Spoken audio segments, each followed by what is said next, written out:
Berdoa mulai.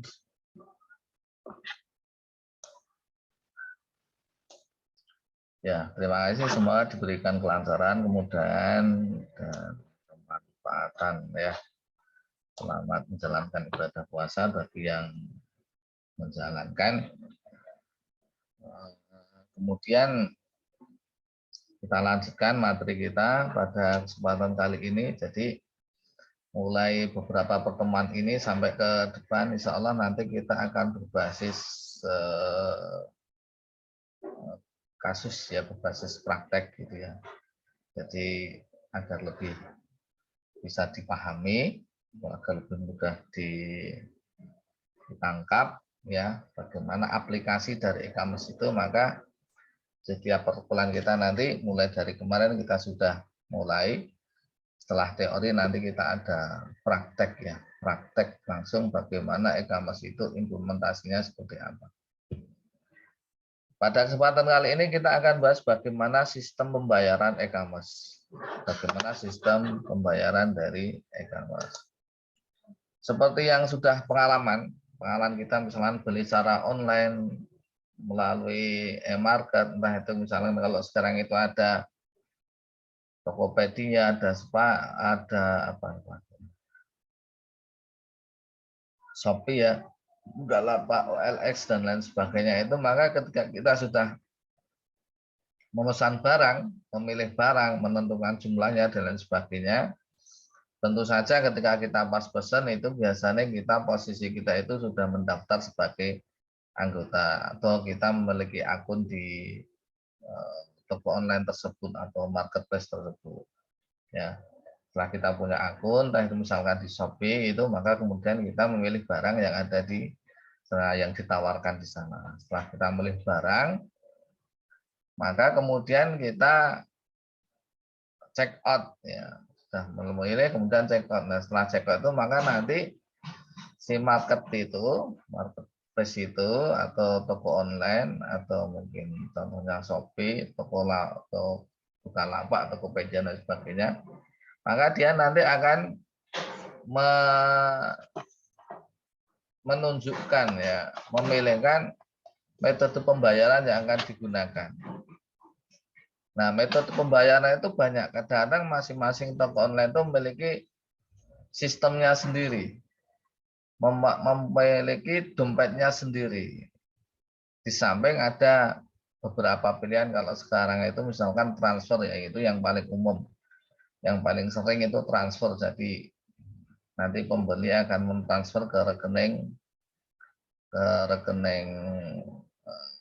marketplace-nya ya, ke toko online-nya, atau ke penjualnya gitu. Atau juga misalkan metode COD, cash on demand. Jadi dibayar ketika barang itu diterima, walaupun yang mengirimkan itu tidak penjualnya tapi mungkin kurir atau jasa pelayanan JNE misalkan, atau kilat pos atau dan lain sebagainya ya, paket kilat dan lain sebagainya. Itu maka selain itu juga biasanya ada yang memiliki sistem sendiri. Misalkan kalau Shopee punya Shopee Pay, kemudian misalkan ada kalau Gojek itu punya GoPay ya, GoPay. Ada banyaklah ini misalkan ada di antaranya seperti ini. Selain itu misalkan juga ada yang misalkan uang digital ya, ada Dana, ada banyaklah sih ya, ini Finance, Doku, Galopay dan sebagainya lah, banyak sekali. Itu yang biasa kadang mereka miliki di tingkat mereka sendiri. Nah, sebenarnya hal ikhwal ini dulu yang paling terkenal itu sebenarnya ada di PayPal itu kalau dulu. PayPal itu ketika kita transaksi entah itu membeli atau membayar ya. Nah, itu untuk kegiatan yang sekupnya itu luas, tidak hanya ke e-commerce tapi bisa juga untuk membayar misalkan seminar, pembelian jurnal dan sebagainya, itu juga menggunakan media PayPal. Nah, kemudian karena PayPal itu adalah seperti uang digital, maka kemudian ketika kita ingin menarik uang itu atau jumlah itu, maka kita ke bank yang ditunjuk oleh travel tersebut. Dan ini juga berlaku di toko online, ya, di toko online. Ini banyak. Nah, bagaimana ini sistem yang ada di dalamnya, maka bisa kita jelaskan di antaranya seperti ini. Jadi yang namanya pembayaran secara online itu lebih disebut dengan namanya e-payment. E-payment itu ya ada sistem pembayaran dengan internet untuk memfasilitasi antara penjual dan pembeli. Ya, jadi dunia saat ini mungkin sudah lebih kepada dunia digital sebenarnya yang tidak kelihatan. Yang pindah sebenarnya cuma angkanya atau saja. Kalau kita transfer atau kita top up ini ya, top up uang digital kita itu maka ya rekening kita yang berkurang angkanya ya, tapi wujud duitnya itu udah nggak kelihatan. Paling gampang itu kalau kita misalnya mau bepergian, ya, bepergian lewat tol itu, dan lewat tol itu, nah kita harus top up e-tol dulu. Nah kan kita nggak lihat uangnya, uang di kartu itu berapa gitu, seperti apa ya, cuma kelihatan nominalnya aja. Tapi kalau uangnya ya di dalam kartu itu juga berlaku ketika kita berbelanja dan lain sebagainya. Nah sebenarnya ketika kita menggunakan e-payment, electronic payment, pembayaran elektronik, e-payment ya, pembayaran elektronik, maka yang terlibat itu sebenarnya ada paling tidak 4 orang. Satu issuer atau bank, atau yang menerbitkan e-payment, bank, atau yang menerbitkan e-payment. Karena yang menerbitkan e-payment kadang tidak bank juga bisa. Contohnya apa, misalkan ya banyak tadi misalnya PayPal, ShopeePay yang menerbitkan Shopee, Shopee yang menerbitkan Gojek dan lain sebagainya ya. Yang menerbitkan, kemudian ada customer atau yang buyer atau yang membayar. Nah, berarti mereka nanti akan mengubah uang yang ada di rekening mereka itu ke dalam uang yang disepakati. Dan ini sebenarnya mulai sekarang itu sudah banyak berlaku lah, tidak hanya di dunia digital saja, tapi di dunia nyata itu juga sudah kadang sudah berubah. Ya, tidak berbentuk uang asli, tapi sudah dalam bentuk kartu. Contohnya apa ya, e-tol tadi. Contohnya apa? Kita punya misalkan BNI Cash gitu ya. Itu kan uangnya ya di situ, tapi untuk kegiatan rasa tidak berwujud uang, tapi bentuknya kartu. Kemudian yang ketiga ada merchant atau seller atau pihak yang menerima pembayaran atau penjualnya. Kalau kita pembeli, maka yang menerima nanti penjualnya. Dan regulator atau pemerintah dengan aturan bagaimana proses jual beli itu, keuangan itu diatur. Misalkan begini kan sekarang yang paling booming itu kan kripto kan dilarang. Larang itu kan bentuknya juga uang digital, Bitcoin dan lain sebagainya ya.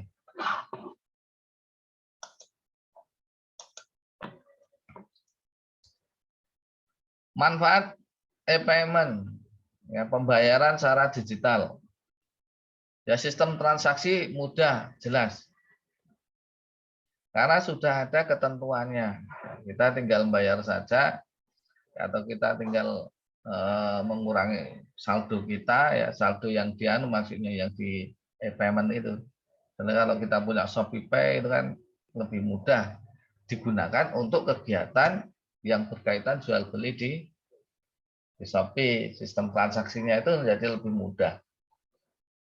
Tanpa kita harus buka rekening bank transfer lagi, tapi yang penting saldo kita masih ya, transaksi saya mudah untuk lingkup yang ada di situ. Keamanan terjaga dibanding dengan cash ya, jelas aman dari perampokan karena yang bisa mengakses itu kan hanya kita ya. Kalau kita mau menggunakan itu kan kita juga harus masuk dulu ke sistem, itu harus masukkan user dan password. Nah, ini kan lebih aman. Ya, lebih aman. Ya, ini kerugiannya kalau kita lupa password saja. lupa password, tapi ada sistem untuk mengembalikannya, misalnya ada password entah pakai email atau pakai jaringan seluler. Sehingga keamanan kita lebih terjaga. Waktu efektif dan efisien, tidak perlu kemana-mana, kita tidak perlu ke bank lagi ya. Cukup bisa dilakukan di saat itu juga pakai aplikasi yang kita pakai, atau pakai komputer atau pakai ponsel yang kita gunakan untuk transaksi itu, sehingga waktu lebih efektif dan efisien. Tidak perlu kemana-mana. Kita langsung kadang ya contoh gampang lah ya, misalkan kalau saya sendiri yang saya alami lah. Ya misalkan pakai Shopee gitu ya, maka kita pakai alat pembayarannya Shopee Pay itu ya, mau beli apa-apa ya cukup dari rumah, nggak perlu keluar. Bahkan kalau sekarang mungkin kalau orang lapar saja beli makanan bisa lewat online. Kadang malah bonusnya lebih banyak, potongannya lebih banyak. Maka itu maka transaksinya jadi mudah, keamanannya lebih terjaga dan efektif dan efisien.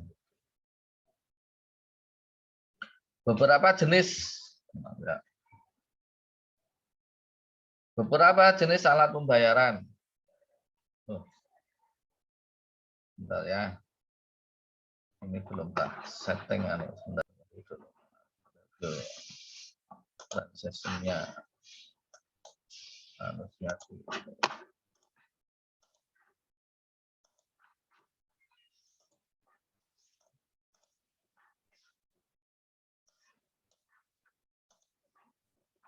ya. Beberapa sistem pembayaran yang digunakan dalam e-commerce. Satu, micropayment atau uang elektronik, uang digital tadi lah sudah kita jelaskan. Kemudian ada e-wallet, itu dompet elektronik. Jadi kalau kita contoh gampang itu PayPal ya. Kalau micropayment bedanya itu biasanya transaksi-transaksi kecil itu biasanya.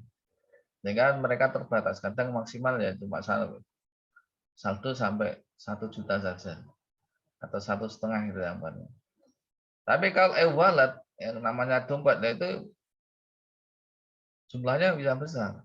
Misalkan kalau saya punya akun PayPal itu e-wallet itu ya bisa kita gunakan untuk beli jurnal atau kita bayar jurnal itu ya bisa sampai jutaan, kadang 4 juta, 6 juta itu bisa, sampai jutaan bisa banyak. Itu e-wallet. Kalau e-cash itu memiliki yang tersimpan, jadi ya kayak kartu yang tersimpan.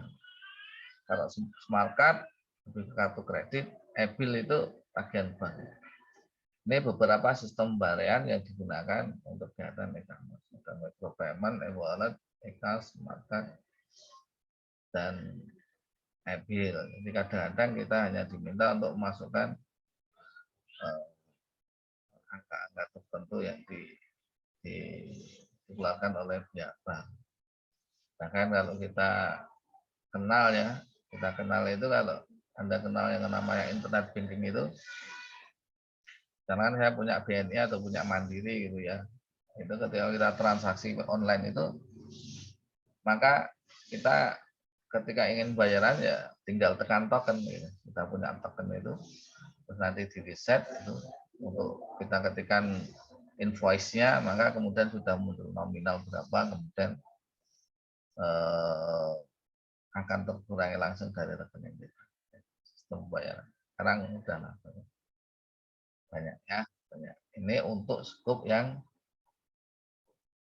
perusahaan-perusahaan atau toko online sudah mapan ya.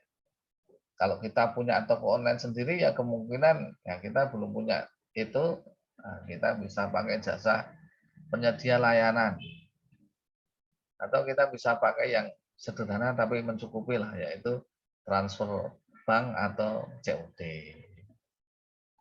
Kita punya pengen sistem bayaran di toko online kita.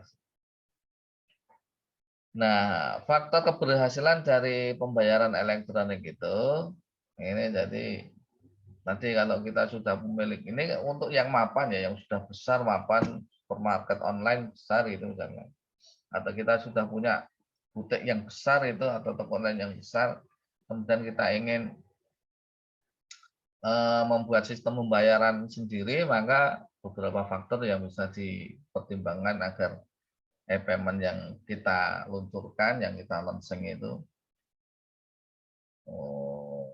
berhasil atau digunakan atau sukses itu, maka beberapa hal itu misalnya bisa dipertimbangkan. Satu, independen dari aplikasi penggunanya. Maksudnya begini. Jadi kita bisa menggunakan multi platform, ya, sama. Kemudian yang kedua itu juga multi platform itu jadi begini. Kalau kita punya toko online, maka kadang kita punya supplier, kadang kita punya customer. Nah, bagaimana alat pembayaran ini kemudian bisa lintas, sehingga tanpa harus ketergantungan dengan software kita, aplikasi kita, toko online kita. Paling mudah ya ada pihak ketiga, yang menyediakan pembayaran itu akan lebih aman. Tapi kalau kita pengen sendiri, ya bagaimana ini bisa tersalur, nyambung, ada punya gateway namanya itu, terhubung dengan sistem pembayaran yang ada di bank gitu. Misalkan ya Shopee itu kan punya, dia bisa terhubung dengan bank, sehingga bank itu ketika pembeli punya rekening di bank, maka dia bisa langsung top up ke bank. Nah, itu mempermudah. Keamanan transaksi juga iya ya, keamanan transaksi. Jadi biasanya dengan berbasis password kalau kita menggunakan. Mengakomodir keinginan user berapapun nominal, karena kadang-kadang begini, transfer hanya bisa kelipatan ini kan. Nah, padahal user pas tidak di nominal itu, padahal jeda nominalnya panjang atau besar. Nah, ini kurang mengakomodir. Kemudian transaksi dengan nilai yang tepat atau nilai nominalnya tadi tepat. Kemudian pengguna, daripada intinya kalau kita itu seorang software developer, kalau kita punya toko online ya, atau kita punya website, maka sebaiknya yang mudah dipahami. Orang itu lihat langsung paham, oh ini maksudnya ini nih. Oh ini artinya penawaran produk, oh ini cara pembayaran, oh ini cara pengiriman, oh ini kalau kita mau komplain, oh ini kontaknya dan lain sebagainya, itu lebih mudah. Nah, usahakan kalau kita punya slide itu mudah untuk dipahami. Nah, kemudian yang terakhir biasanya ya biaya transaksi. Otomatis kalau yang biaya lebih murah itu biasanya lebih dipilih. Sama kalau kita punya barang, biasanya kan pilih yang lebih murah. Contoh perusahaan dengan e-payment-nya banyak ya, ini contohnya lah. Nah, sudah ya Dana, Link, GoPay, ShopeePay, OVO banyak. Ini perusahaan-perusahaan online dan sistem pembayaran yang mereka miliki. Nah, terkait dengan itu, maka tentu saja pembeli atau customer, konsumen itu ya butuh keamanan. Bagaimana nanti kalau pembayaran kita atau transaksi kita itu nanti bisa disadap atau disabotase atau dihacking orang. Maka yang namanya customer, konsumen itu juga butuh keamanan. Nah, bagaimana keamanan di e-payment itu? Maka ada beberapa yang biasanya digunakan untuk menjamin keamanan dari pembayaran elektronik. Satu, biasanya biasa disebut dengan public key infrastruktur atau enkripsi. Enkripsi itu begini, kan Anda biasanya juga punya WA itu kadang ada tulisan enkripsi ya. Aplikasi WA ini sudah diamankan dengan enkripsi end-to-end gitu. Nah, enkripsi itu sebenarnya jadi gini, misalnya kita punya kata-kata misalnya Yogyakarta ya. Kemudian ini ada alat yang digunakan untuk enkripsi. Enkripsi ini merubah yang dari kata-kata awal itu menjadi simbol-simbol atau kata-kata yang ada beraturan. Misalnya kata Yogyakarta itu jadi bintang, pagar, strip, titik-titik, X, 1, 2, 3, 4, Z, dan seterusnya. Itu kan menjadi tidak bisa untuk dibaca oleh orang. orang umum, orang awam. Walaupun sebenarnya perubahannya ini tentu saja dilakukan oleh komputer, dan komputer itu bekerja atas dasar perintah atau sintak atau instruksi. Dan perintah ini pasti ada algoritmanya, sehingga kalau orang pinter, hacker-hacker itu bisa juga mengembalikan dari yang sudah terenkripsi itu menjadi yang semula juga bisa. Gitu. Tapi paling tidak ini menjaga ya, biasanya yang paling sering digunakan itu mengenkripsi itu. Ya kalau tadi enkripsi sudah tidak bisa terbaca, maka agar dia nanti diterima oleh orang dan dia bisa membaca, maka dibalik lagi, dibuka lagi, dikembalikan lagi ke semulanya, namanya deskripsi. Ya. Yang semula keadaan awal dienkripsi, ya dirubah, kemudian sebelum diterima dideskripsi, dikembalikan lagi sehingga bisa terbaca lagi. Itu namanya public key infrastructure. Kemudian yang lain untuk keamanan transaksi pembayaran itu misalnya ada digital signature, kita sering deh kalau kita punya KTP elektronik itu atau kita SIM ya itu kan sudah digital signature. Ini sama juga sebenarnya intinya di enkripsi juga.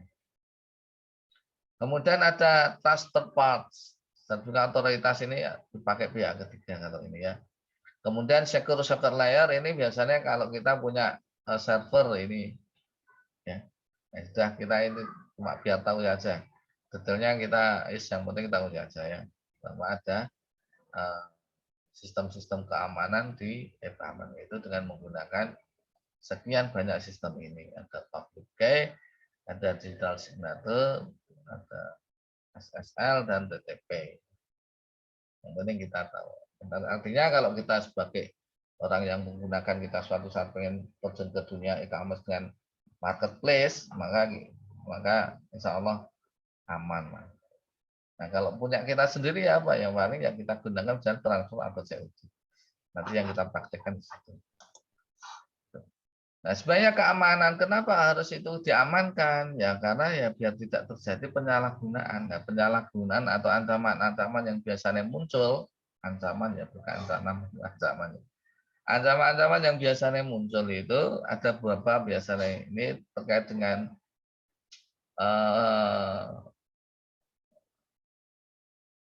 ya penyalahgunaan di dunia elektronik. Ya ini kita kenal aja lah beberapa gitu ya. Kita kenal sistem penetration ya. Yaitu ada orang yang sebenarnya tidak berperan di situ tapi dia bisa mengotak-atik. Dia bukan bendahara. Dia bukan yang bagian keuangan tapi dia punya akses ke sana. Itu sebenarnya tidak boleh. Kenapa? Karena sebenarnya dalam dunia ITE elektronik ya, ITE itu ada yang namanya privasi dan security.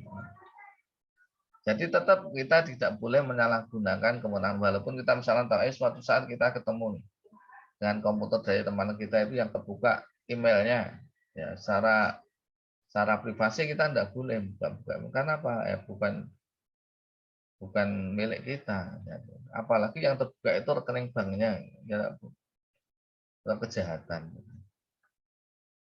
Authorization violation, penyalahgunaan wewenang, planting, ancaman trojan, virus ini hati-hati nih. Communication monitoring, yang monitoring aktivitas, communication tampering untuk mengubah informasi transaksi sistem server, denial of service. Denial of service itu jadi kalau kita punya aplikasi itu ada yang terang secara beruntun, secara bersama-sama, sehingga sistem itu jadi down, berhenti, hang lah gitu kalau bahasa. Komputernya jadi berhenti, servernya berhenti gitu Pak. Nah ini untuk mengantisipasi itu ya. Repudiation, penolakan transaksi karena teknis. Oke, saya kira itu. Kemudian saya akan praktekkan tentang bagaimana sistem pembayaran ketika ada di toko online Virtualmart ya. Sekaligus kita aplikasikan yang kemarin. Kita lakukan Saya bukakan dulu sahamnya ada di sini. Sahamnya, sebentar. Nah, oke. Sahamnya di sini. Jadi sebelum kalian bisa menjalankan, maka harus kalian buka dulu sahamnya.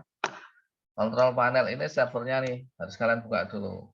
Ya, karena kalau tidak dibuka ya nanti tidak bisa dijalankan karena script kita itu ada di komputer lokal hostnya.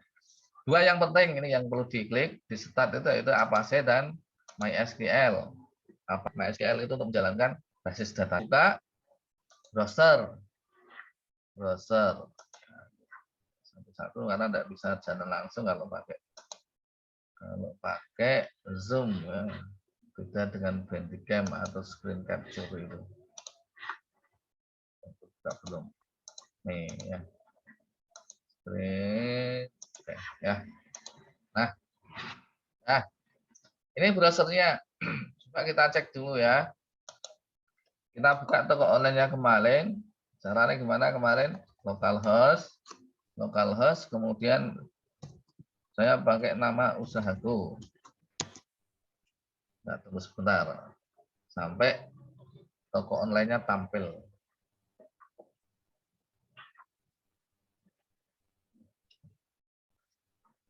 Nah, ini dia sudah mulai kelihatan.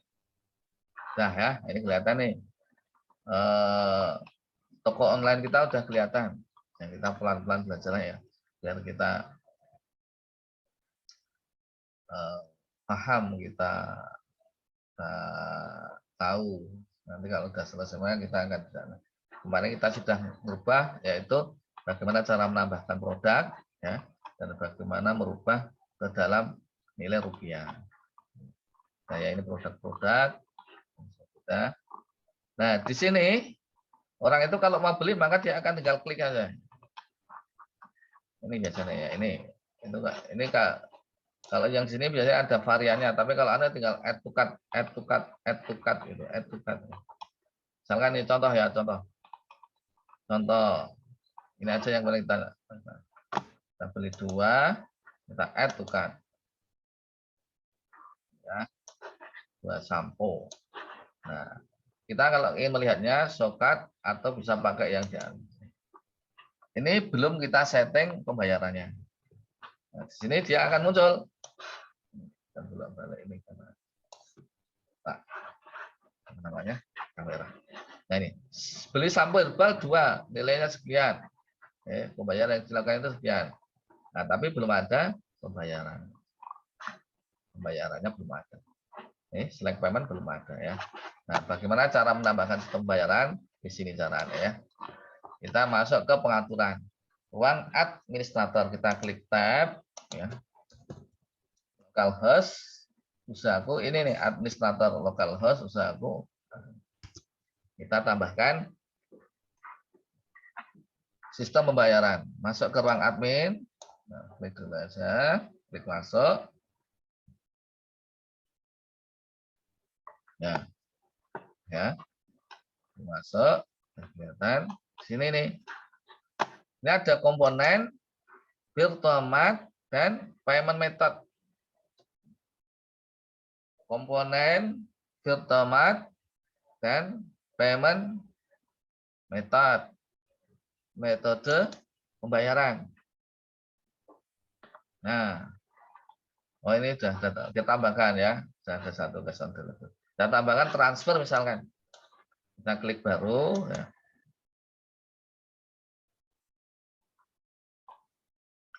Nama sistem bayaran.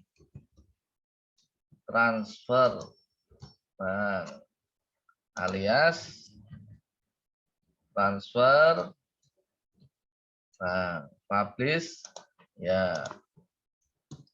Silahkan transfer pembayaran ke rekening misalkan BSI rek 897. Nah, atas nama toko usahaku. misalkan ya, atau ke yang lainnya, misalkan. Kemudian payment method, ya, karena ini rata-rata sistem bayaran yang di luar negeri, ya, sehingga kita pakai yang paling bawah, virtual mart payment standar. Nah, ini Indonesian rupiah. Oke, ini bisa tambahkan banyak ya dan sebagainya. Bank apalagi itu misalnya ada seterusnya dan seterusnya bisa ya. Terus simpan dan tutup atau save and close. Save and close. Nah, di sini sudah muncul. Oke. Nah, nanti untuk ngeceknya kita muncul atau kita coba nanti. Nah, ini dia sudah muncul ya. Setelah kita tadi refresh, maka akan muncul transfer bank di sini ya, thread gitu ya. Kita pilih ini, maka nanti dia akan mengarah ke silakan ditransfer ke rekening bank sekian atas nama toko usaha. Gampang ya, gampang. Nah, ini yang kita sampaikan. Kita menambah pengetahuan dan nanti bisa ada update lagi toko Anda untuk ditambahkan sistem pembayaran yang lain. Ya gitu, saya kira itu yang saya sampaikan pada kesempatan kali ini. Ada yang mau ditanyakan? Kalau tidak ada, saya cukupkan.